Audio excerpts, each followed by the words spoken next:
C'est parti pour une toute nouvelle vidéo dans laquelle on va voir comment migrer nos projets qui utilisent Flutter 1 vers Flutter 2. Alors quand je dis 1, c'est 1.1.2.20.22, c'est la dernière version qu'il y avait juste avant de passer à la version 2.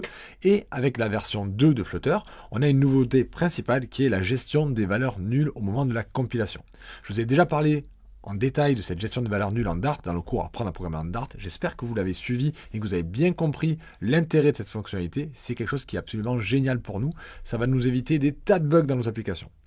Donc avec cette version 2, notre projet Flutter pourra accepter cette gestion des valeurs nulles. On va voir ensemble sur un projet sur lequel on a travaillé depuis le début comment le migrer vers cette nouvelle version. Allez, c'est parti, on passe sur mon écran et je vous montre ça étape par étape. Donc j'ai repris mon projet clicker qu'on utilise depuis le début, celui qu'on a fait évoluer. Au début, c'était un tout petit jeu très basique, un clicker très basique. On l'a fait évoluer au fil des chapitres en ajoutant de plus en plus de concepts. Et avant d'aller plus loin, j'aimerais le migrer vers la version 2 de Flutter. Donc pour pouvoir faire cette migration, déjà vérifiez que vous avez bien installé la dernière version de Flutter. On peut le voir ici dans VS Code. Flutter 2.0.1, c'est la dernière version qui existe au moment où j'enregistre cette vidéo. Bien entendu, si vous avez une version plus récente, vous prenez la version plus récente. Vous ne calez pas sur la 2.0.1. S'il existe la 2.1 au moment où vous regardez la vidéo, vous prenez la 2.1. Donc pour le voir aussi dans le terminal, vous pouvez aussi taper Flutter, version. Et vous voyez, Flutter 2.0.1 en version stable, je ne suis pas sur la bêta, c'est la version finale. Et surtout, on a Dart 2.12, encore une fois, peut-être que vous avez une version ultérieure, il faut au moins avoir la 2.12 de Dart et au moins la 2.0 de Flutter. Prenez plutôt la 2.0.1, comme ça vous êtes sûr que vous avez récupéré les derniers petits correctifs qui ont pu être ajoutés. Une fois qu'on l'a, vous allez voir que c'est très simple. Vous placez donc avec votre terminal dans le dossier de votre projet. Si vous êtes dans VS Code, vous avez directement le terminal qui est calé sur le bon dossier. Il n'y a rien à faire de particulier. Et vous allez taper la commande qui s'appelle le Dart Migrate. Vous appuyez sur Entrée. Et là, vous avez l'outil tout prêt de migration qui va analyser tout votre projet et voir s'il y a des choses à changer.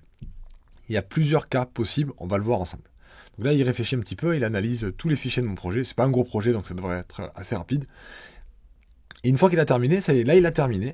Et ce qu'il fait en fait, c'est qu'il a lancé un petit serveur web en local sur mon ordinateur. Et ce serveur web, il va nous afficher une interface graphique pour voir ce qu'il nous propose comme changement. Donc je vais faire commande et cliquer sur ce lien. Si vous n'êtes pas dans un terminal, vous pouvez cliquer, vous pouvez juste sélectionner toute cette URL et la coller dans un navigateur. Donc moi je vais faire commande-clic. Il me l'ouvre dans mon navigateur. Et dans mon navigateur, on trouve l'explorateur de fichiers avec tous les fichiers du projet. Et on voit les changements qu'il me propose. Alors dans ce projet, j'utilisais une bibliothèque de traduction automatique qui génère des classes pour moi. On la voit ici, tout ce qui est généré ici, c'est du code qui apparemment nécessite des changements. Vous voyez qu'il y a des modifications qui sont proposées.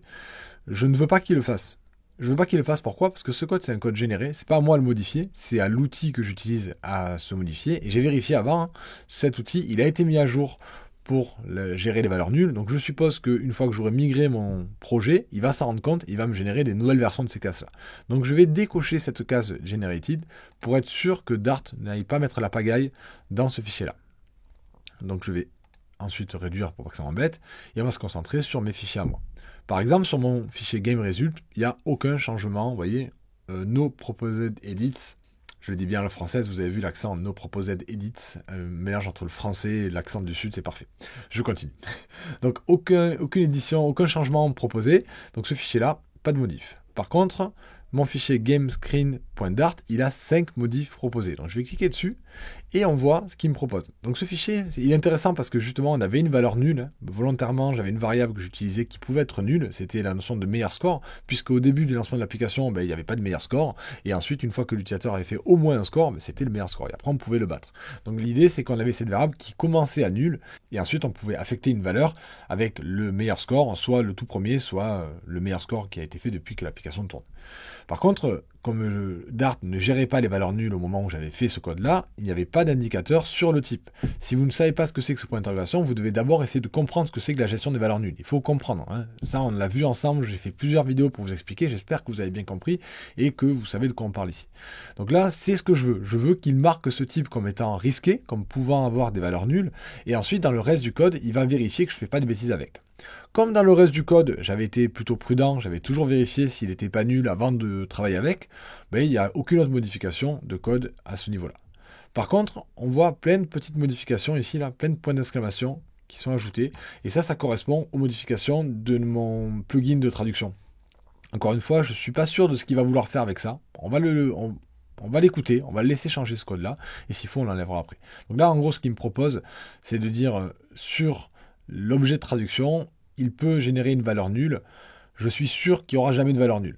Donc ça, c'est super dangereux cet opérateur. Normalement, je refuse complètement de m'en servir parce que cet opérateur, il veut dire que, en gros, il désactive la sécurité des valeurs nulles. On revient à ce qu'on avait avant et moi, ça ne m'intéresse pas de revenir à ce qu'on avait avant. Moi, j'aimerais qu'il y ait une véritable protection.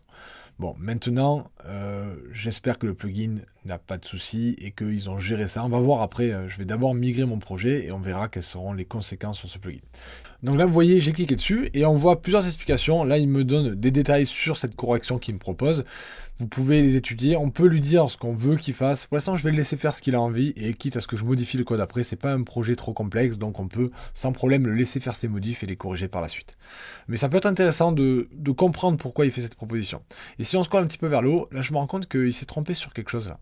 Là, il propose de rajouter un point d'exclamation ici, alors que c'est pas nécessaire. C'est pas nécessaire parce que je n'arrive ici que si base score est différent de nul. Parce que s'il est égal à nul, je ne vais pas tester la condition, c'est le principe d'un if avec un ou. Si le premier est vrai, il ne va même pas tester ce qu'il y a ici. Donc il n'y a pas de raison d'ajouter le point d'exclamation là. On n'arrivera jamais dans ce cas-là si base score est nul, donc il ne devrait pas. Alors est-ce que c'est la correction qui n'est pas bonne ou pas? Encore une fois, je vais le laisser tout générer. J'ai tendance à préférer le laisser fonctionner et ensuite aller remodifier ce qui m'a modifié qui ne me plaît pas. Donc on va le laisser faire tout ça. Si par contre vous voulez faire des modifs, dans le code, ce que vous pouvez faire, c'est aller dans votre code, modifier le code en question, et ensuite vous cliquez sur ce bouton pour qu'il réanalyse après que vous avez fait des modifications. Vous pouvez toujours faire ça. Bon, moi je vais accepter ce qu'il me propose et je vais appliquer la migration. Oui, il me prévient qu'il va y avoir des changements dans mon code source, parce que pour l'instant, ce qu'il me montre là, si je vais dans VS Code, je vais vous le montrer, on va aller dans VS Code, toutes ces modifs là, le point d'interrogation, les points d'exclamation, ils n'y sont pas. Là, pour l'instant, c'est juste un aperçu de ce qui va se passer si je valide.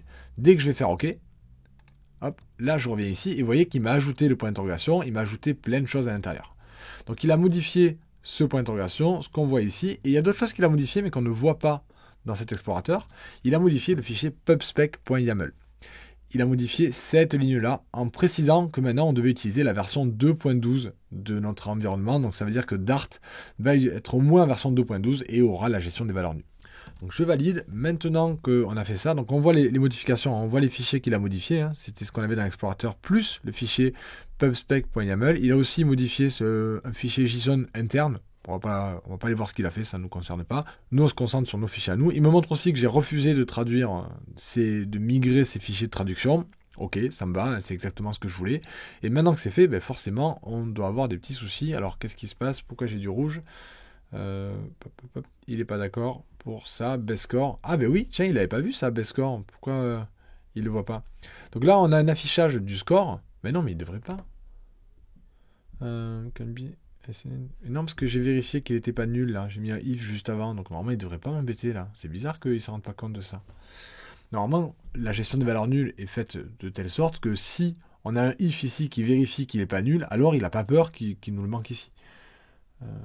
Donc je comprends pas. Ah, parce que l'argument est pas bon. C'est encore une fois les valeurs générées, non? C'est pas ça? Non, c'est bon. Bon, je ne comprends pas pourquoi il fait ça.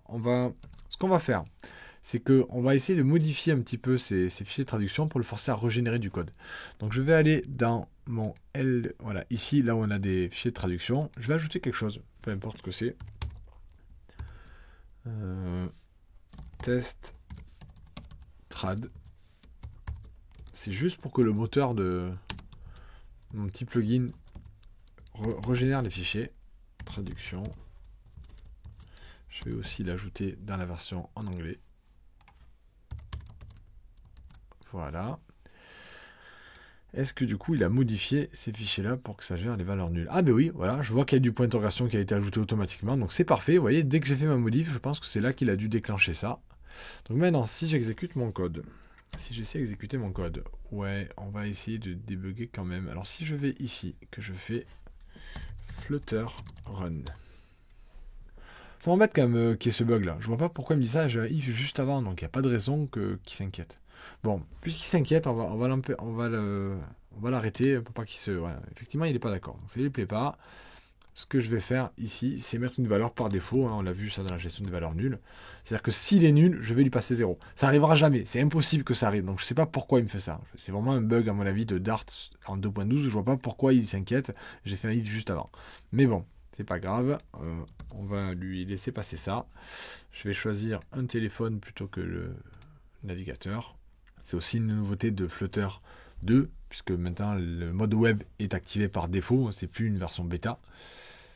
Ok, donc là il est en train de travailler, il a démarré mon simulateur, je lance mon application. Donc maintenant que j'ai corrigé cette fausse erreur qui n'en est pas une, il est d'accord pour compiler et on va pouvoir lancer l'application dans notre simulateur. Ok, mon application est lancée et ça semble fonctionner, il a réussi à compiler, elle se lance, je peux commencer à jouer, compter les clics, ouais, tout a l'air bon. Au bout de, je ne sais plus combien j'ai mis, 10 secondes, il va me masquer ça, j'attends, hein. Je ne sais plus combien j'avais fait comme record, voilà. C'est terminé, ça marche, ok, mon application marche bien. Par contre, j'ai des warnings. Quels sont les warnings? Eh bien oui, je comprends les warnings, c'est ces points d'exclamation qu'il a voulu rajouter tout à l'heure. Je vous avais dit, à mon avis, le plugin, comme il a été mis à jour et qui gère les valeurs nulles, la prochaine fois qu'on va régénérer du code après avoir upgradé notre projet, il va en tenir compte. Et effectivement, ben, ça loupe pas. Maintenant, il n'y a plus de risque que ça soit nul. Vous voyez, ce off, il retourne plus un S avec un point d'interrogation. Donc il me dit, pourquoi vous avez mis ces points d'exclamation? Ben oui, Boulet, c'est toi qui les as mis. Donc on va les enlever. Hein. Je savais qu'il ne les faudrait pas. Mais c'est pas grave, on va les enlever. Comme ça, on enlève tous les warnings. Il n'y en avait que 2? Non, il y en avait d'autres. Hein. Voilà, il y a celui-là aussi. Et d'ailleurs, il m'en avait mis un là. Je ne le veux pas celui-là. Est-ce qu'il le voit aussi là? Oh là là, mais c'est pas possible. Il n'est pas capable de tester avec un OU. Et c'est moyen quand même la gestion des valeurs nulles. Je pensais que c'était un peu plus précis que ça. Bref, on va laisser ce point d'exclamation qui ne sert absolument à rien, puisque un if, s'il a déjà eu sa réponse au premier cas, ne va pas dans le deuxième cas. Donc si il arrive ici, c'est qu'il n'est pas nul, et donc il n'y a pas de raison qu'il s'inquiète. Mais il ne le voit pas, donc on met un point d'exclamation. Ça m'embête. Ça m'embête. Pas top. Et là, il n'aime pas que je le mette par défaut. Je sais qu'il n'aime pas, mais moi j'aime bien que ce soit explicite. Ça, en Dart, ils n'aiment pas qu'on mette explicitement les valeurs par défaut. Bon, on va pas laisser un warning. On va avancer. Donc normalement, ça devrait être pas mal. On devrait... Alors si je relance l'application... Ok, on n'a plus de warning cette fois-ci et notre code est migré.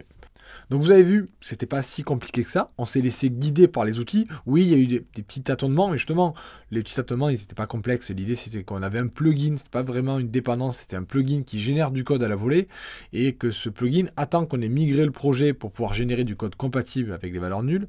Sauf que au moment où on fait la migration, le code, l'ancien code généré, il n'est pas correct. Donc, on a eu un petit peu de flottement là-dessus. Mais on a réussi à trouver la solution, on le laisse faire ce qu'il a envie, et ensuite on corrige manuellement les petites erreurs. L'autre type d'erreur que vous pouvez avoir, et ça c'est peut-être un peu plus embêtant, mais ça, Dart Migrate va vous le dire, ça serait que des dépendances que vous utilisez ne soient pas compatibles avec la gestion des valeurs nulles. Les dépendances, c'est ce que vous avez dans votre fichier pubspec.yaml. Je vous montre ça. Donc si je vais dans mon fichier pubspec.yaml, ici, j'ai mes dépendances qui sont marquées. Pour l'instant, dans celui-ci, la seule dépendance que j'ai, c'est Cupertino Icons. Pour lui, il considère qu'il n'y a pas de problème. En tout cas, il ne m'a pas dit qu'il y avait de soucis. On va quand même aller voir s'il n'y a pas une mise à jour possible. Donc, je vais aller dans mon terminal. Qu'est-ce qu'il me dit? Oui, donc ça, c'était tout à l'heure. OK. Et ici, je vais taper Dart Pub Outdated. Et on peut ajouter nul-safety.